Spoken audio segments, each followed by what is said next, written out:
any update on Jalen, and if not, what are the next steps with him? We're still in consultation, still seeing how rehab goes. So right now, it's just a matter of like, can he get to a place where he feels some stability and some strength? And so I wish I had better answers for you right now, but it really is a day-to-day kind of process to see where he ends up. And he's got really good mobility right now. And so it's just a matter of stability and strength to kind of see what we get and take another swing at it if we can. And Mo left the game, obviously pretty late, did not return. Yeah. What's the status? He's got an ankle. I don't think he'll practice today. And it'll be game time. I would think there's probably some significant chance he won't play, but he's tough. He's tough as nails, so, he might. I don't think he's going to go old school and just go straight toward all. I don't think we're allowed to do that anymore, but he's pretty tough. With Jalen out, obviously he can be vocal from the sideline in practices in the locker room, but do you need like a clear voice, like one primary voice to kind of step up? And who might that be if you do? I don't think you have to have that. I think you can have niche guys. Last year we didn't have a clear voice that was the leader on this team. I think most of the time it's been, for my teams, it's been a committee deal. I do have some guys that are emerging. That's actually super fun. But we're definitely in the process of figuring out so many things and growing so many things. But I don't think we're going to have one voice that kind of runs this whole thing. I think it's going to be by committee, and I think that's really healthy. Hey, Coach, in the past, you've talked about playing many lineups to kind of collect data. How much of the different lineups have been that compared to just finding something that just works? Well, right now, we've had a couple of tough games where we haven't played well, so there's been a lot of searching that way. And everything is new in that sense, but we are learning a lot about our guys. We're kind of learning who plays together well and how they play together and what situations they can function well in together. And so it's both. They're both happening in real time. Mark, so much of the stuff that you guys do on offense is stuff that maybe doesn't show up in the box score, off-ball movement, cutting, spacing, all that stuff. I mean, through 5 games and into kind of lopsided defeats to high major teams, how do you kind of evaluate some of those non-box score stuff that you guys need to do on offense to produce? Well, it's, it's hardest for me to see past the most recent experience. There's so many different spaces, like the width that we're approaching within the floor was completely missing in our last game. Us being decisive on not just kind of where we earn catches, but also being decisive of what we're doing out of a ball screen, for example, being decisive about lifting to a second lift. Most recently we fell into this place of just being just indecisive in everything we did. It was the first game that we've had since I've been the coach here where we didn't have a single double paint touch in a possession and a half. That's never happened since I've been here. And so, and I think a lot of it comes from just not being, not being decisive. A lot of times we're running to a flip screen and then we kind of shuffle over to try and change it to a straight ball screen. And we had times where we're trying to milk a wing over, but we're cheating in so far that there's no space, and we ran wide over and over and over and over again in transition. But we ran it it was almost like we were within the same extended lane lines of the game. So just doing the things that we do, we've failed to be consistent in those. So that's a beginning point for us. That's the beginning point for us, is just lean into how we do it. And we'll get back there. This group is going to learn to be really good, but we have some growing to do. Yeah, BG seems to be really struggling. What are you coaching him up to do that he's not doing right now? Well, BG has made some massive progress from last year. He didn't have a great energy night against Michigan State, but his conditioning has been great. His intensity on the floor has been great. He's at 1.5 points per possession plus assists. Like his offensive numbers, he's the second most efficient offensive player on the team. So he's doing a lot of things really well. He had a tough night against Michigan State, like our whole team did. But he is, you know, since we started camp, he's been our far and away assist leader. He is, you know, he brings so much to the table for us, and this place is one of our team. Coach, you mentioned the pregame experience before the Louisville game multiple times now, and you now have assistant coaches responding to fans on social media about it. Do you have any concern about rumors popping up based on the big? Ooh, what are the assistant coaches saying? This is My great. hand This is great. Jason Hart. Downplayed locker room chaos is how Jay Hart addressed it. Yeah, so, I mean, I think I talked, when were we talking about this? Did we do a press conference? I talked about this. So, it's, you know, there's nothing there. Like, it was literally, we flipped the switch early. Like, we came into our 40-minute meeting, and normally our 40-minute meeting, we try and keep it really calm and really relaxed because we're trying to manage our emotions. And it didn't work. Like, the guys were kind of, nah, we're essentially, we're ready to flip the switch now. There was no, I wish there was more drama to make it more exciting, but it just wasn't. But the management of your emotions is really important, what we do. So, I'm sorry that that's a dud. I wish I had more salacious material for you. While we're on the locker room subject, Yeah. obviously it took a long time from buzzer Tuesday night for you guys to get in the room. Just what was the vibe in there? What was the conversation? Yeah. Well, it was not great on my part. You know, you have so much emotion. You're trying to build, and you just have this, it's really an insanity, just how desperately you want to fix it, like now. Let's make it better now. Meaning, you know, really kind of in an old school way of like, let's, you know, we're gonna feel this pain so that we want to never feel this pain ever again like this ever, and all kinds of emotion, like exactly what you'd expect, frustration and misery and all the things that happen in a game like that. Not a good call on my part. It shouldn't be. There's really nothing constructive that can get done. We took some shots at some things that they're just not. You know, when you go through the screening process, the race to get to constructive, and so, you know, I've talked to the guys about that. You know, that's not actually the way that we do this, and so it was a little bit of a miss on my part. What do you know about Loyola and what they're doing? Good team. They're playing well right now. They just played a terrific game last night on the road at Duquesne. It's a good team.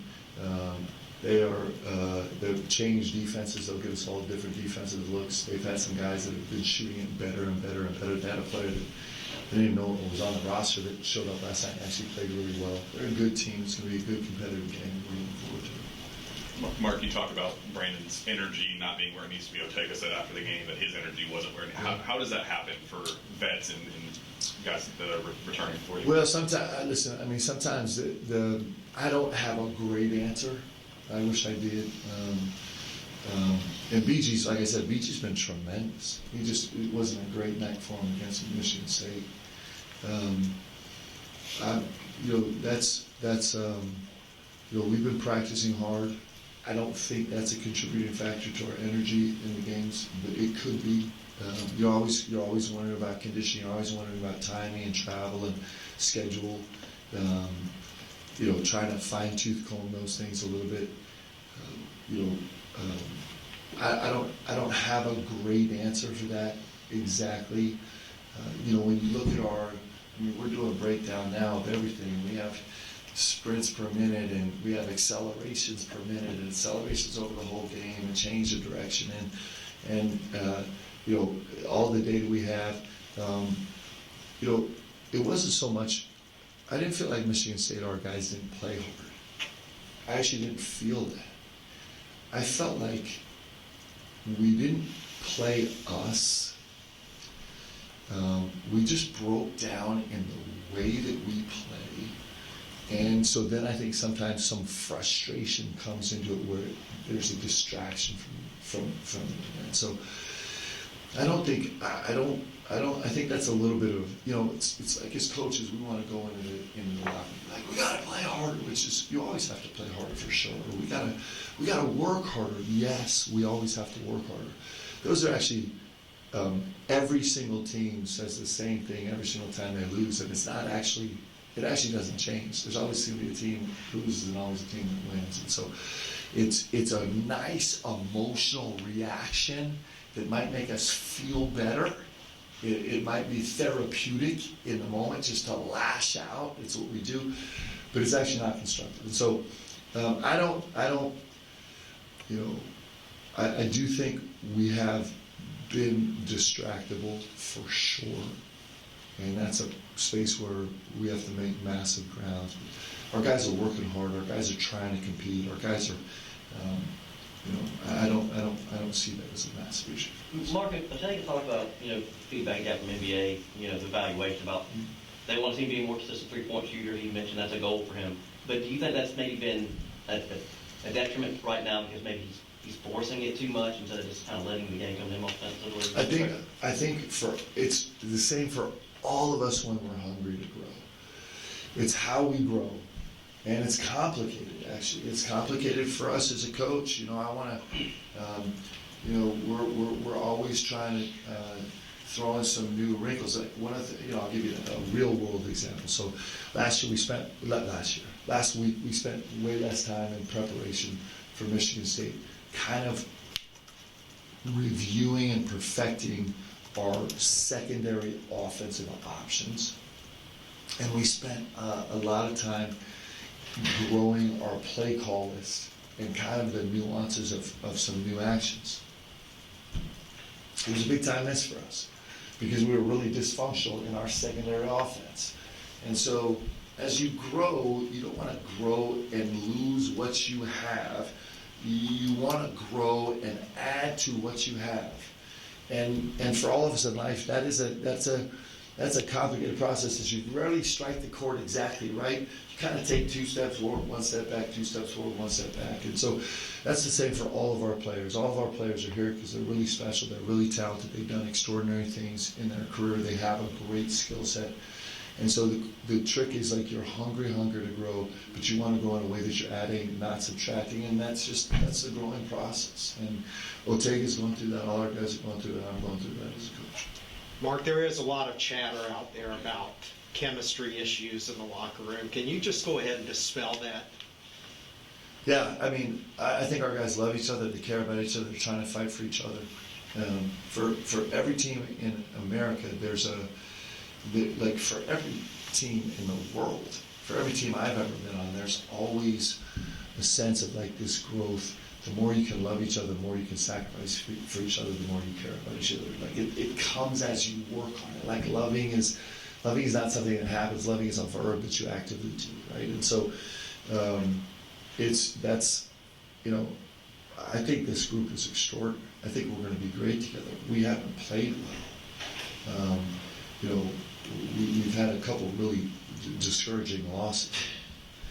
It's not what we're going to be. It's not who we are. And I don't think it has anything to do with chemistry. I think it has to do with playing well and playing the game well and understanding how to play the game well and believing in how to play the game well. So I think this team actually, I think these guys care about each other, they love each other, they've served together.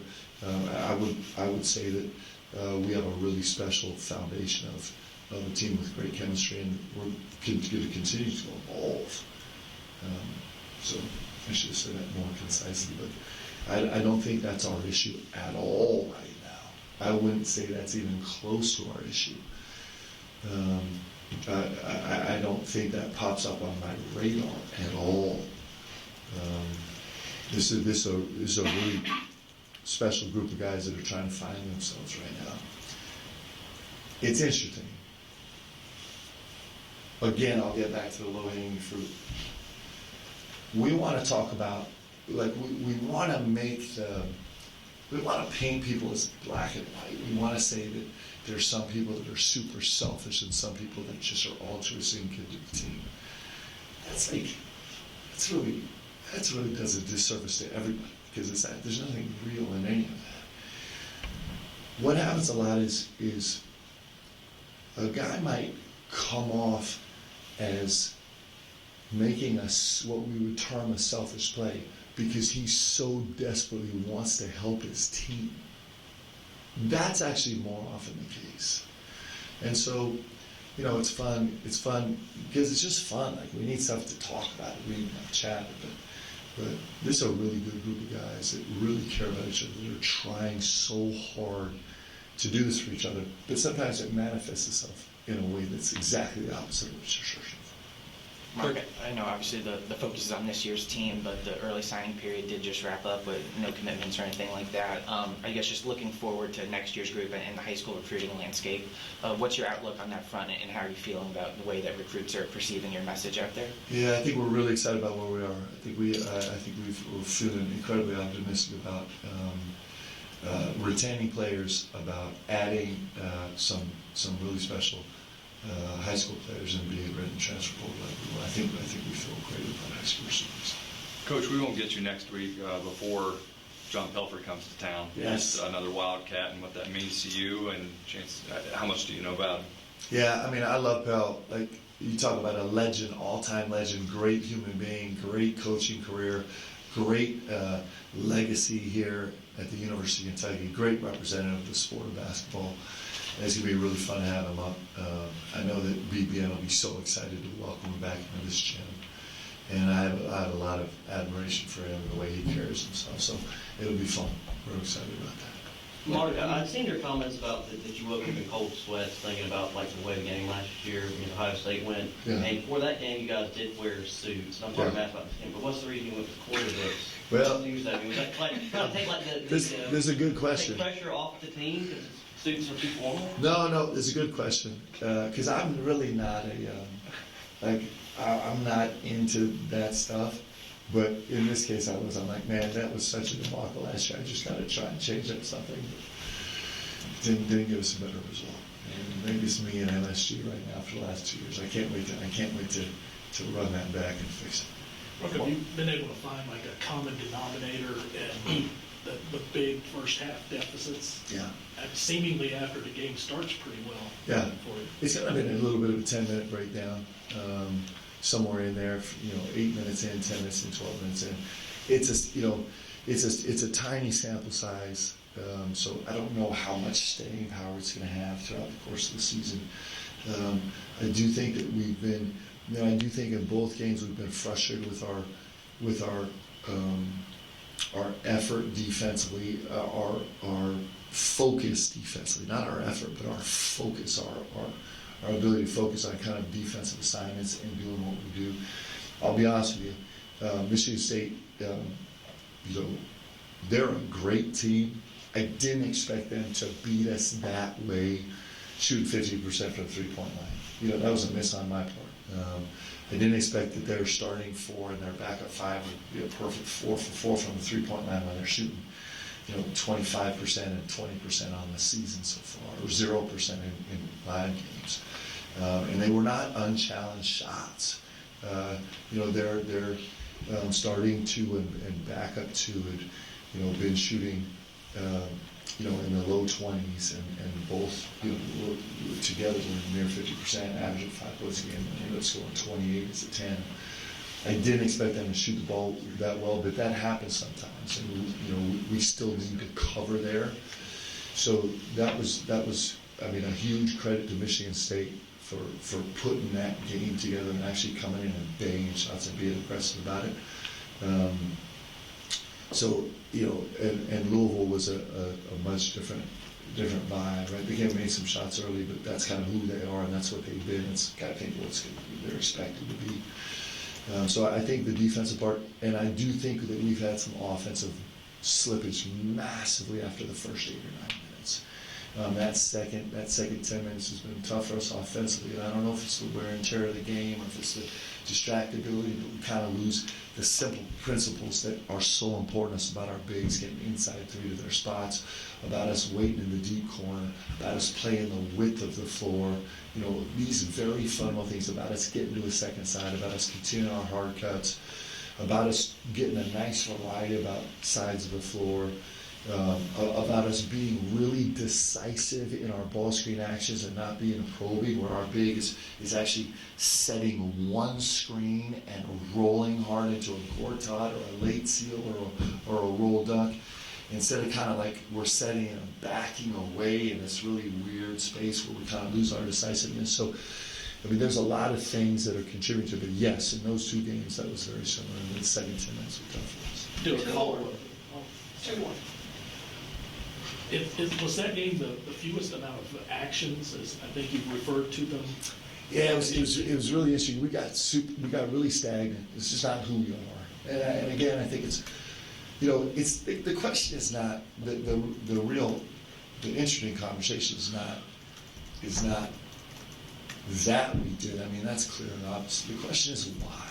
And so, and that's the question that we're exploring right now. And it's a lot of things. Like it's our guys still learning that those principles matter and they actually work. It's a little bit of, like always will be the case, there's always this tension between me play calling and us playing. And it might be a little bit of me trying to grab the reins a little too much or a little too loose. There might be some, just slippage in the game. It's all those things. We'll figure it out. Mark, the coaches after the games, Valpo, Nichols, Eastern Illinois, they talked about just how physical you guys were with them. Didn't hear as much of that from Kelsey and Izzo. Mm-hmm. O talked Tuesday night about the practices being so physical and it not translating. Why is that not translating against these better, frankly, teams? Yeah, that's a question that we're going to continue to answer throughout the course of the season. One is they're more physical teams also. I mean, they're just better, more physical, more athletic teams. Early in the first half, we actually DA made a great read.